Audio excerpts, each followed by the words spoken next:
President Biden has not yet named the first national cyber director, but the White House is working on a 60-day review to decide how to structure the new role. Suzanne Spaulding, Senior Advisor of Homeland Security at the Center for Strategic and International Studies. She's former Undersecretary for the National Protection and Programs Directorate at the Department of Homeland Security. Suzanne, welcome. It's great to see you. You're the perfect person, I think, to help me understand what this mosaic looks like all across government, both civilian and military, for cybersecurity. Obviously, the National Cyber Coordinator, Cyber Director will be at the top of that food chain, but who does what in an ideal world or in a mature environment at some point in the future, Suzanne? Yeah, Francis, it's the right question to ask because we do inevitably have this mission distributed throughout our government. And so it is important to understand how these various parts will relate to each other. I think it's unfortunate that we haven't yet seen a national cyber director named. I think it's really important that that be done as soon as possible. I think facts are developing on the ground that will have an impact on the ability of this director to step in and succeed. But basically, I think the roles are the departments and agencies ought to have the lead with respect to cyber activities in their mission areas. And they ought to be supported and empowered, particularly in the interagency roles that they have, by this national cyber director who has the backing of the White House and the president, right? And that imprimatur to bring. The national cyber director should ideally develop an overarching cyber strategy for the government, and that should guide the development in each of these then departments and agencies of their own strategies within their specific mission areas. So State Department should develop our strategy for international engagement on cybersecurity.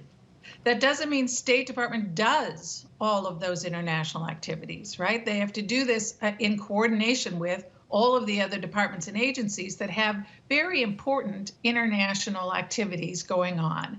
And CSIS similarly. CSIS has to develop that national strategy for the security and resilience of critical infrastructure. They have the lead for civilian government, federal government, for working with state, local, territorial, and tribal governments, for businesses, non-governmental entities.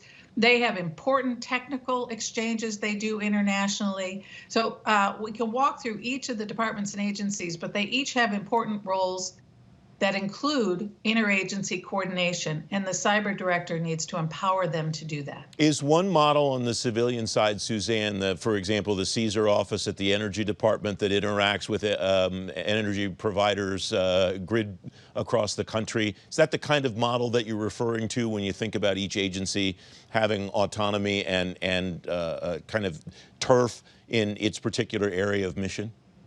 Yep. Francis, DOE, Department of Energy, is the sector-specific agency that's been given the lead for the energy sector. And they are the sector experts there, and they are going to lead those activities.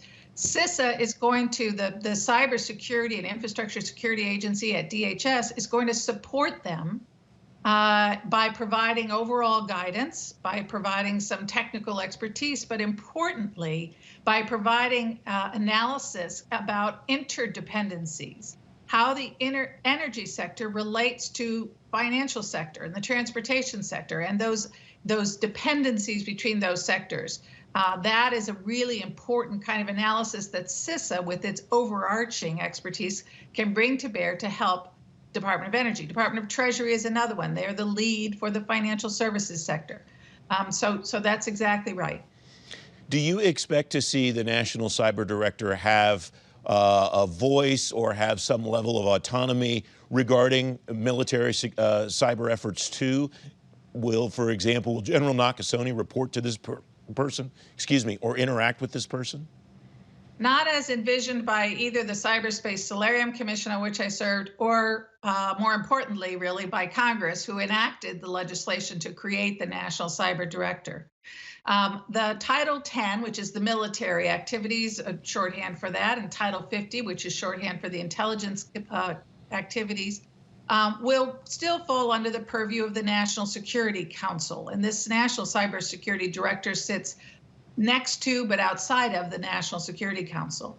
So this National Security Council Deputy Director Ann Neuberger, for example, should have the lead on coordinating those military and intelligence activities and making sure that the National Cyber Director has complete visibility into those activities, because our defensive strategy, if you will, our protective strategy, our overarching cybersecurity plan has to be informed by their activities.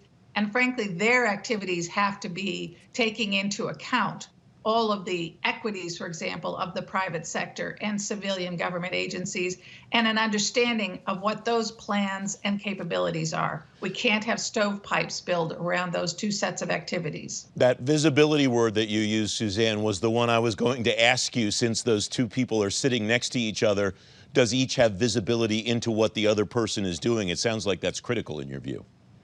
It's absolutely essential. And, of course, in a perfect world, and we don't live in the perfect world, in a perfect world, you would have named your CISA director, your deputy director in the NSC, and your national cybersecurity director all at the same time. Before naming them publicly, you would have sat them down and said, look, these are the way, this is how this is going to operate. And you all are going to be best friends, and you're going to communicate and provide visibility to each other. And, you set those parameters right at the outset.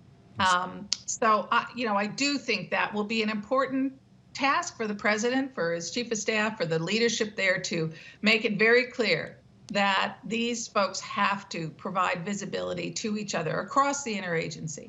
Suzanne Spaulding, thanks very much as always. Thank you, Francis. Thanks for having me.